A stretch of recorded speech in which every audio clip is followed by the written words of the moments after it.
Bonjour à toutes et à tous. এই ভিডিওতে আপনাদের স্বাগতম। আমি শুভ আছি আপনাদের সাথে।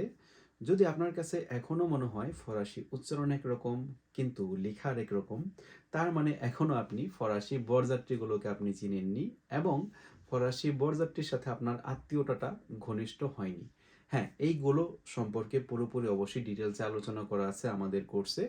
তবে এখানে আমরা শর্টকাটে দেখব একটা বরযাত্রী, সেটা হচ্ছে কিভাবে আমরা ফরাসিতে অথবা উচ্চারণ করতে পারি। কোনো একটা ফরাসি ওয়ার্ডে যদি আমরা দেখি ইএন, ইএম, ও ইএন, আ ইএন অথবা আ ইএম, তখন এগুলোর উচ্চারণ করতে পারি হচ্ছে অথবা হচ্ছে আম।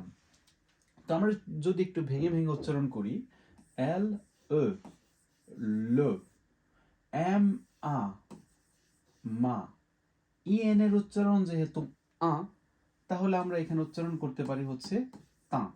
তাহলে উচ্চারণ হয়ে গেল লো মাতাঁ, লো মাতাঁ। এরপরে আবার একইভাবে এল ও, লো, পে, পে মানে হচ্ছে বাংলার প, আ ই এন এর উচ্চারণ হচ্ছে আ। তাহলে হয়ে গেল লো পা, লো পা। একইভাবে এখানে দেখেন আ ই এন এর উচ্চারণও হচ্ছে আ, বের উচ্চারণ নিলাম হচ্ছে ব।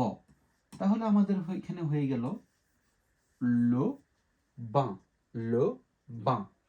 এখানে আমার ই এম এর উচ্চারণ আছে হচ্ছে আম, তাহলে এস এর জন্য আমরা নিলাম স, ই এম এর উচ্চারণ নিলাম হচ্ছে এম, আর পে এবং এল এর জন্য, পি এবং এল এর জন্য নিলাম হচ্ছে পয়ড। উচ্চারণ হইল সাম্প।